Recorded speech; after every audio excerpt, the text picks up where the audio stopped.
सन्निहितो प्रविष्टवपुषा साक्षीति गीतो भवान् भेदैस्तां प्रतिबिम्बतो विविशिवान् जीवोऽपि नैवापर कालादिप्रतिबोधिताध भवता सञ्चोदिता च स्वयं माया सा खलु बुद्धितत्त्वमसृजत्योऽसौ महानुच्यते. വെള്ളം ചലിക്കുമ്പോൾ ആകാശത്ത് സാക്ഷിയായിട്ട് ഒരു സൂര്യനുണ്ട്.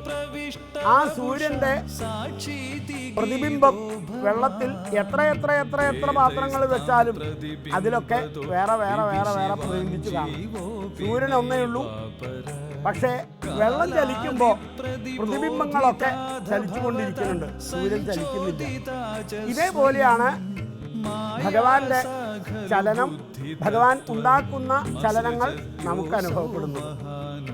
ഭഗവാൻ നിശ്ചലനായിട്ടിരുന്നാലും സാക്ഷി, ജീവൻ, ഈശ്വരൻ, സാക്ഷി, ഈശ്വര സാക്ഷി, ജീവസാക്ഷി എന്നൊക്കെ സാങ്കേതിക പദങ്ങൾ കൊണ്ട് പറയുന്ന ആ ഭഗവാൻ ഇന്നത്തെ ഭാഷയിലെ രാസത്വരക വസ്തു, കാറ്റലിസ്റ്റിക് ഏജന്റ് ആയിട്ട് നിൽക്കുകയാണ്.